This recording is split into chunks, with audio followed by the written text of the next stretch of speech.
Welcome to Books for Life, a podcast about books that can impact your life. Hi guys, today we are going to be going through The Rational Male by Rollo Tomassi. Fantastic book, his first piece of non-fiction literature back in 2013. Since then he's written 3 other books, so he's got a nice collection of 4 books, all on the same topics really of the rational male, and we're going to be starting with his first book, and we both seem to really enjoy it, and we probably will review some of his other works further down the line. Rollo Tomassi, granddaddy of the so-called manosphere, the part of the internet that's dedicated to discussing men's issues and concerns and pressures and everything. It's a real classic. Yeah, it's definitely one every man needs to read, 100%. Just every chapter is just your brain exploding with facts that make sense and are really obvious but just haven't hit you yet. And as they say, once you've taken the red pill, you can't really go back. There's a clear warning before you read the book that once you've read this, you can't really go back. It'll be lodged in your brain, the rational reasoning behind all of the points he makes throughout the book. So just something before we get into the book, which I thought is interesting, is some stats on young men's sexuality. So a huge and increasing proportion of men have either never had sex or they haven't had sex in the past 12 months with anyone. And we're talking like 30-35% of guys. It's a huge amount. And I think it's an interesting thing to keep in mind as to why, society is not static. Social dynamics change, including sexual dynamics, dating dynamics.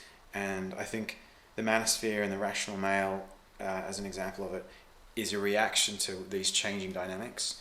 And one of the fruits of these changing dynamics is, isn't it insane that you have such a huge number of guys who are not getting laid, who are not having sex?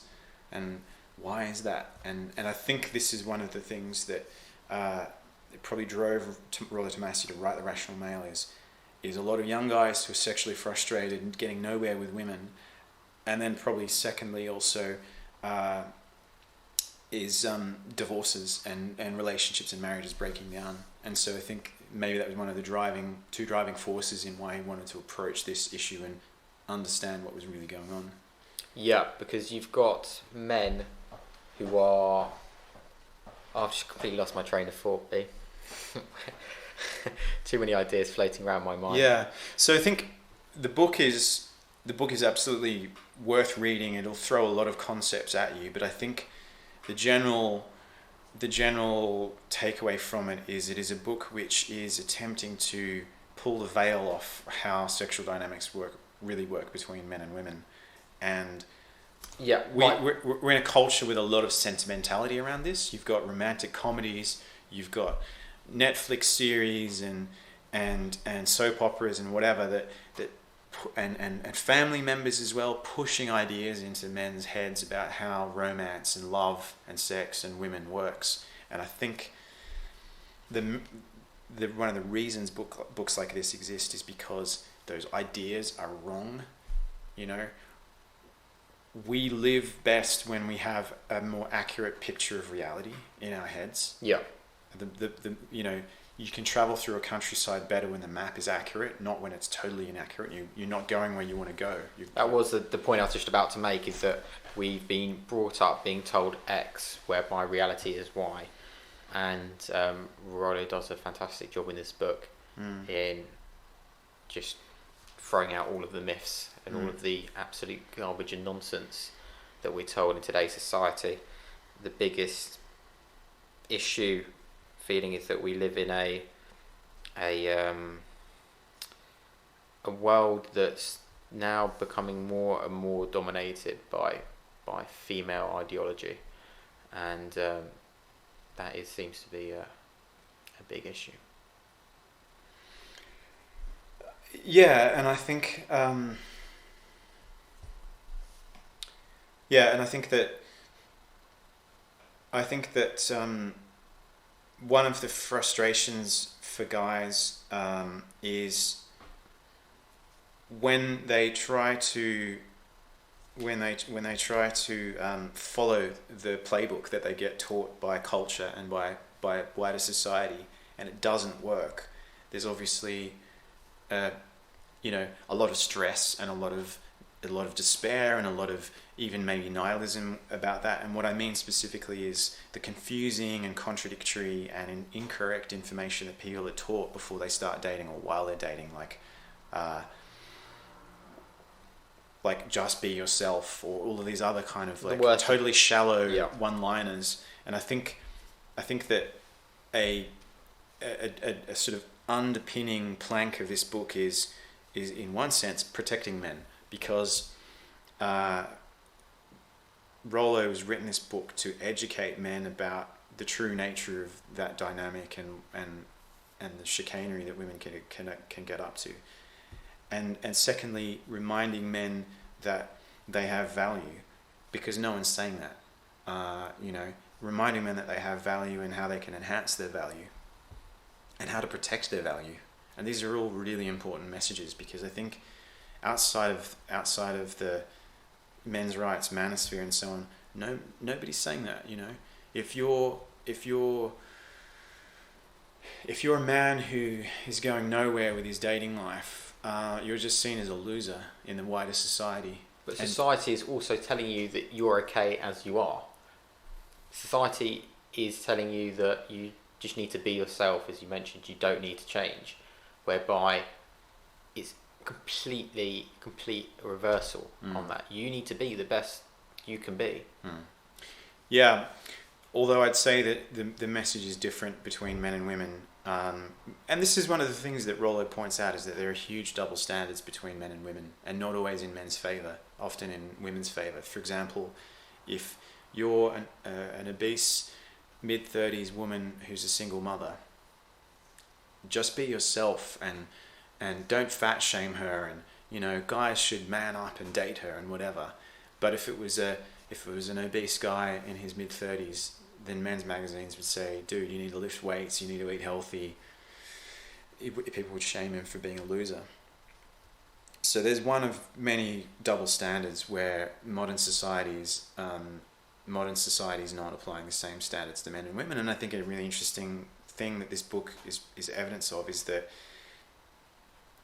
a lot of men accept that if they're not getting the results out of dating that they'd like, then they need to work on themselves.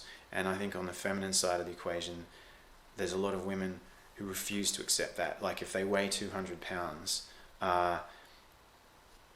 they would rather convince the whole world that the world is fat phobic instead of going to the gym and losing the weight and becoming attractive. It's gaslighting. If you've heard the term gaslighting, it's gaslighting writ large, which is the entire world needs to believe that a 200-pound woman is attractive, rather than that woman get off her ass, get her diet into shape, and lose weight, lift weights, run 5 kilometers a day for a year. It's crazy. But that was really it. This morning I just came across a random video of a gentleman who discusses on YouTube the OnlyFans, and this was a woman who was, I think she was overweight as well, and men were paying to see photos of her. Like we're talking like £50 subscriptions a month, and she's making $4,000 a month simply by taking photos of her, and she's not even quality. There's no quality in terms of her appearance, and it's incredible that. Well, I think what we've got to think as well on the male side is that men aren't good enough quality either at the moment, and they're not feeling like they're good enough quality either.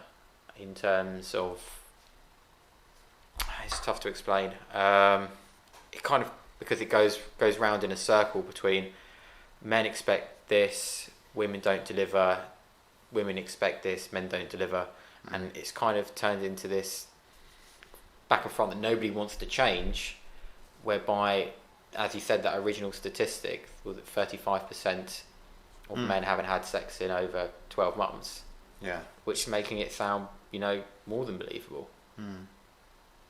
Yeah, so I think the book is, at a high level, the book is partly about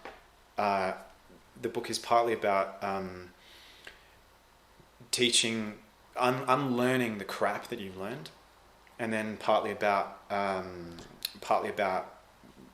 explaining to you the real rules of how things work. And maybe we could quickly touch on some of those. Yeah, sure. So one concept is hypergamy that I guess Rollo has really popularized, which is the idea that women like to date up in terms of status, and that it's probably got biological origins, in the sense that a woman who pursued a high status man with resources would have the best chance of her children surviving and flourishing. Yeah. And the thing is that it's borne out by the statistics. Women do not want to marry men who earn less than them, and that's just a fact.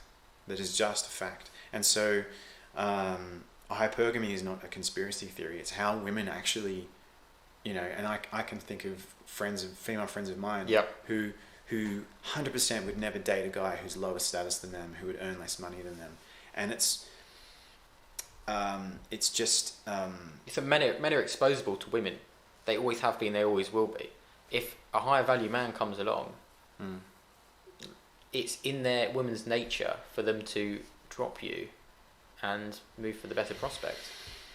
Yeah, with the exception of women who are probably aware that that's going on inside them, and they can say, well, this is just I love my husband, and this is just a biological impulse in me that I need to resist because I'm a good person. Just as much as a guy who's in a marriage and is pulled who has the impulse to have sex with lots of different women, if he loves his wife, he needs to say, this is my body and my biology driving me down an imperative which I don't really want in the long term. You know what I mean?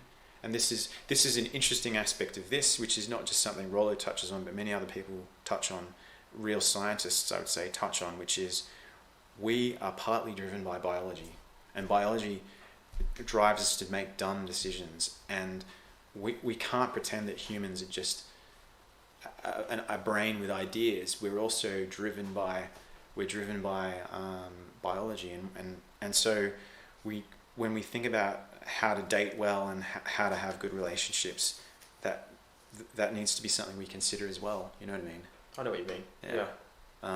So this isn't just a book for men. This could be a book that a woman could read and say, yeah, it's an education for both sexes, definitely. I think it's going to appeal more to men. Yeah. Obviously, but I think the title. Of course. But to have your partner read through it will definitely educate them.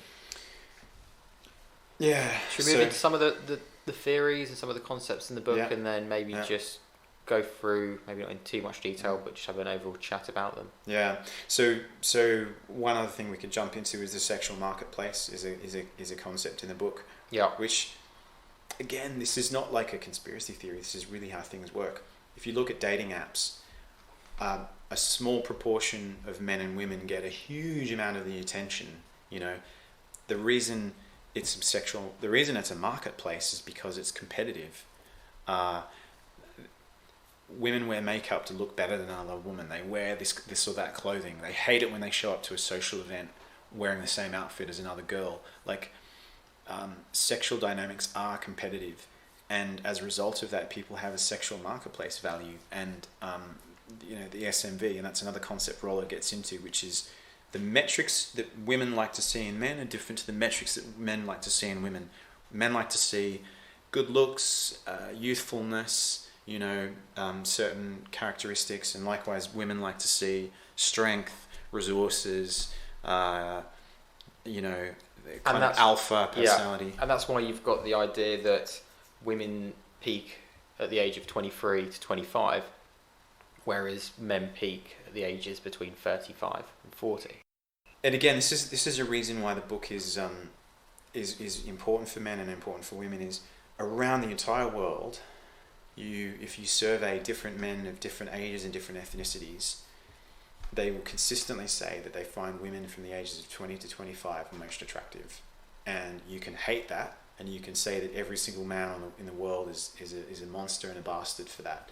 But it's how things are. And so this book is partly about informing people's decisions to prevent people having a miserable life, i.e., for example, you're a woman who gets to your mid-30s and you decide you want to have kids and a husband. Well, the best time to do that was 10 years before. Yeah, stop listening. When you had the most amount of choice. Mm-hmm. Now you're still competing against 25-year-old women, but you're less attractive to a 35-year-old guy who can date 25-year-old women, and probably would prefer to. So, I think you have the choice as a woman to do whatever you like, and that's what there's we're loving now. consequences which sometimes people are buffeted against, where magazines and the culture says, "Oh, you can do whatever you want." Like, no, like there's a cost to putting off. If you want marriage and kids, there's a cost to putting it off until your 40s, because your choice of husbands is going to be smaller than if you were 20 or 25. Unfortunately, like it's like a harsh fact of life. It's asymmetric between men and women. A 40-year-old man can marry a 25-year-old woman, no problems. Like it happens all the time, because she's looking for different things from him than he's looking for her. But at the same time, you've got to remember that there are so many beta males, and the vast majority of society is full of beta males, that they're going to fill a lot of these women's requirements. So when they're 35, they're looking for a guy. There will be, unfortunately, a lot of guys, but quality guys, no. Yeah. Most guys at that sort of age, who are in their early 30s, 35s, they're going to be looking to get married to somebody younger than them. Yeah. And that's what men look for at the end of the day. Men look for the likes of beauty, yes, of course, intelligence and other aspects, but mainly it's on beauty, and beauty is, in that period of 10, 15 years maximum. Yeah. Depends how well a woman looks after herself. Whereas women look for men, completely other different virtues, as you said, status, finances, in general, just positive alpha traits. Yeah, and I think this reminds me a little bit of Art of Seduction, in the sense that how, like, we just have to know how the world works, and we can hate the fact that it's unfair, we can hate the fact that we don't like how it works, but we have to have a crystal clear objective view of how it works. Mm-hmm. And that's why I think people could probably hate this book, because it upsets them, the ideas upset them, and the insights upset them, but the world is not fair. The world is never intended to be fair. It just is what it is, and we must know how it is so that we can live good lives in it. Yeah, it was. Let's just get into some of them that some people disagree with. I was talking to my father actually recently about the whole concept of marriage, and what I think a lot of previous generations don't understand is that the marketplace has completely changed. Women have complete control in terms of, if divorce now is just so high, and it seems to be orchestrated by the women the majority of the time, because they have the control over the kids, mainly in courts. They have the control over the finances generally. With the whole hypergamy, the men's normally going to be making a lot more than the woman, because you have a job or not.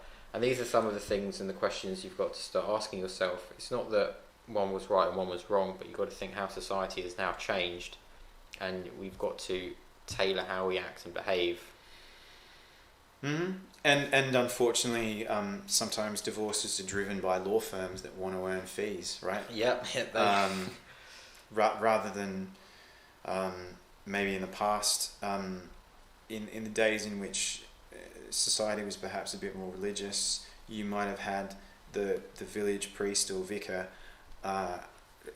encouraging the couple to reconcile, and in the days of the society being a bit more religious, the married couple would be part of a religious community in which people were like, well, like, you know, try not to divorce. Like, can you repair things?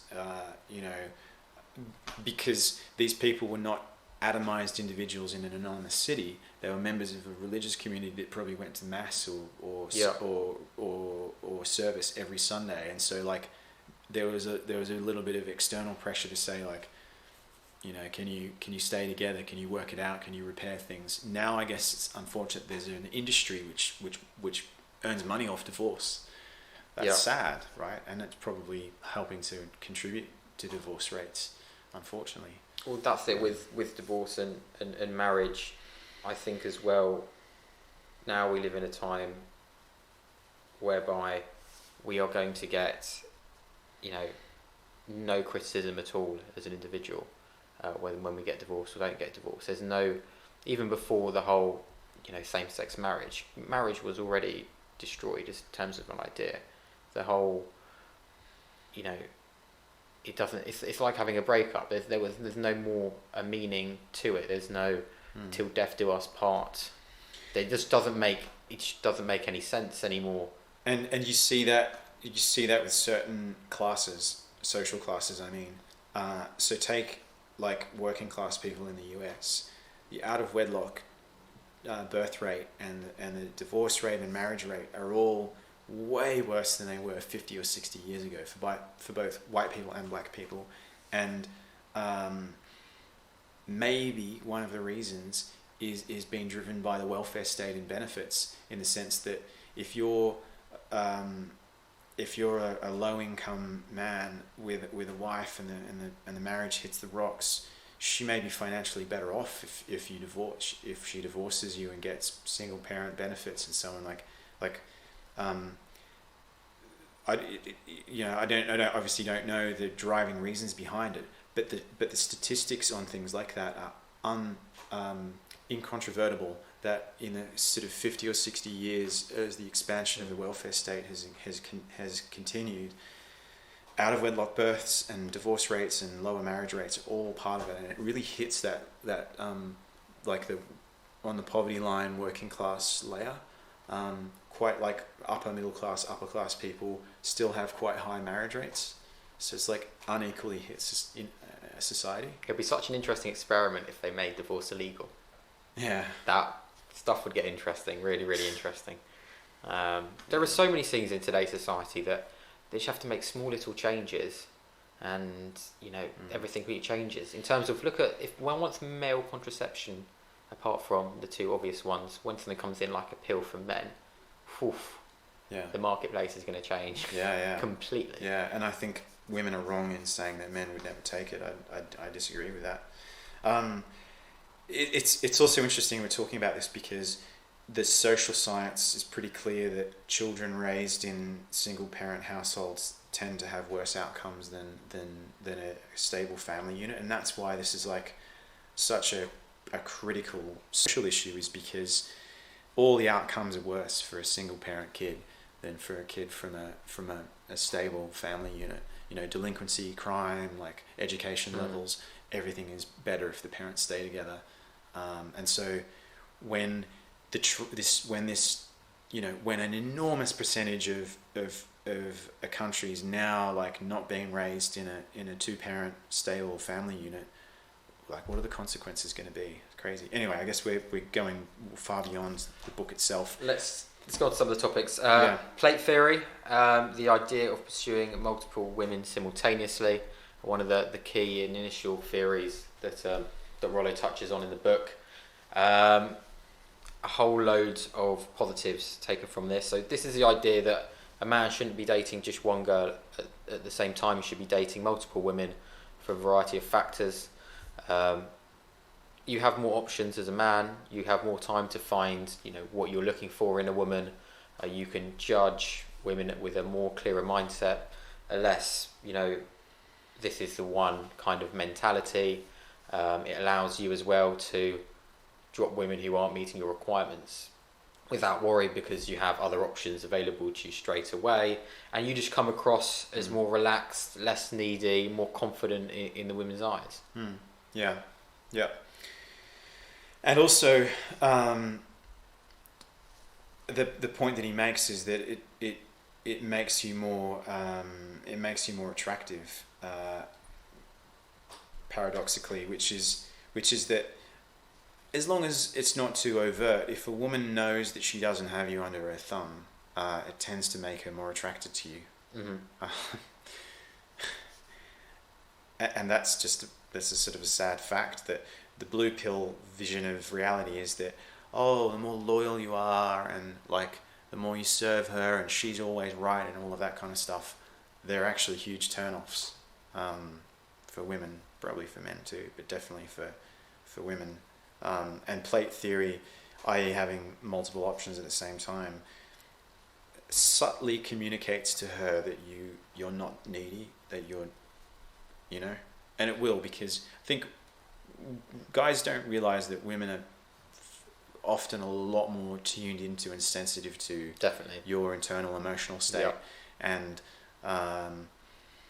you can't fake it too easily. And if a girl senses that you're like really actually like emotionally not too committed, and not as available as she might like it sends a subtle message to her that you've probably got other options. Well, I've had the experience during this COVID period whereby plates have dropped due to COVID circumstances, and in terms of personal behaviour, it has dropped into this more of a only one plate spinning, more worried that the last plate's going to drop.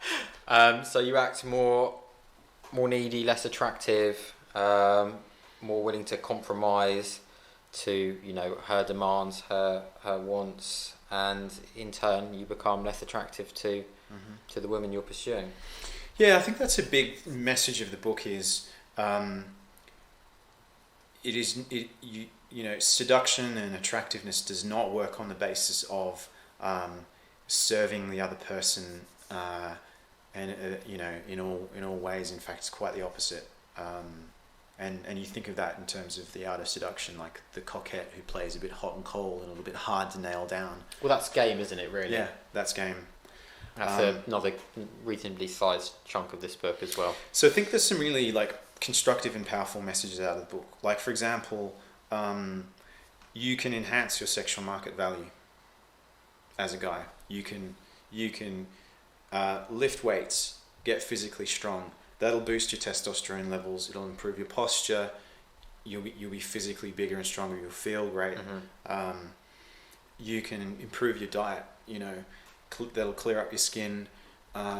You'll feel better every day when you wake up. If you have confidence issues, you can work on it by day gaming, by approaching girls in public. Well, that's it. You've got your game side of it.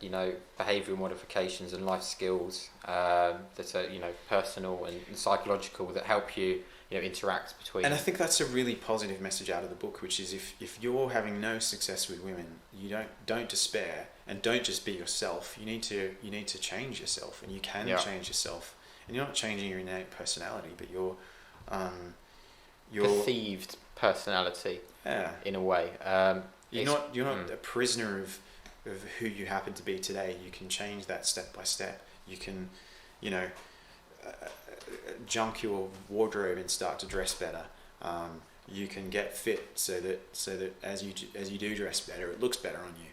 You can, if you have high amounts of anxiety approaching women, it won't happen overnight, but over 12 months, if you gradually approach girls in public, you'll get less and less afraid of rejection, because over the course of a year or two, you might end up talking to 200 or 300 girls, and this is a key thing of cognitive science, right?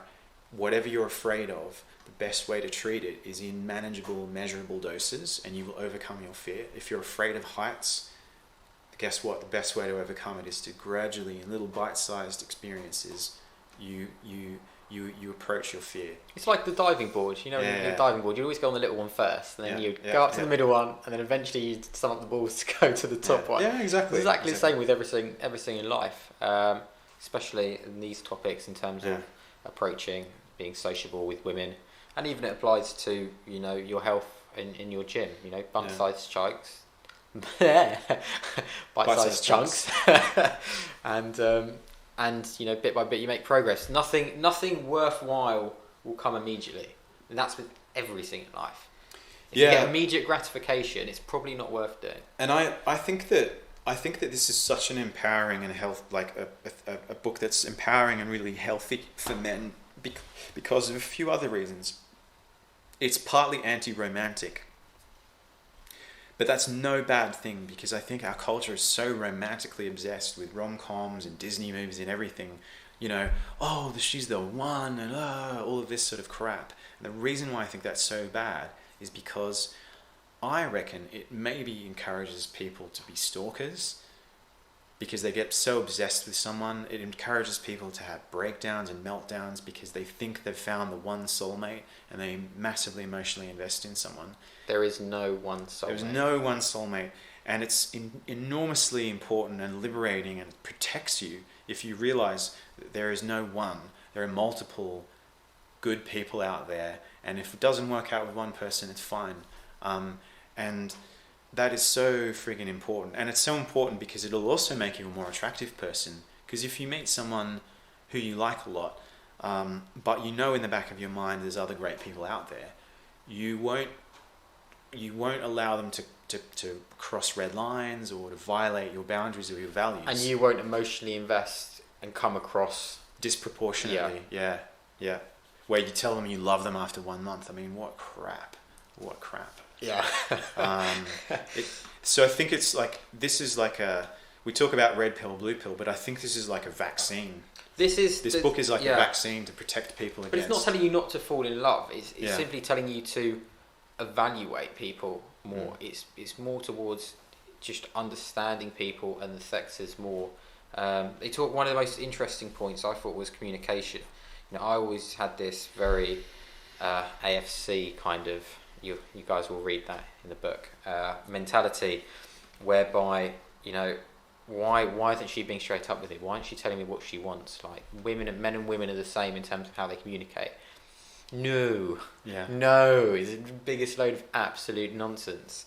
Men get, and I've been so frustrated with this in the past, and it's something that's certainly resonated with me, that men are logical, straightforward, verbalise how they feel and what they want. Whether a woman, she will communicate with, not by words, but underlying kind of mannerisms. So when you're with a woman, for example, you should not always, you listen to what she says, of course, but at the same time, if she's saying that she likes, staying at home, she's very romantic, she likes to watch films on the sofa, and she's out every other weekend partying with her friends, wake up. Wake up. She may say one thing, but it's a woman's natural way of behaving to, communicate covertly rather than men who communicate overtly.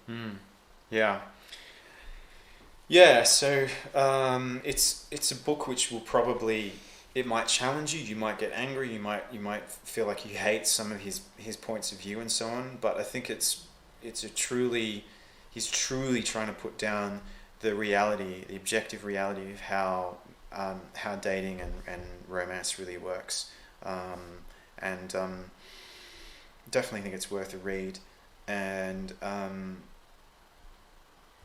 I think it's important.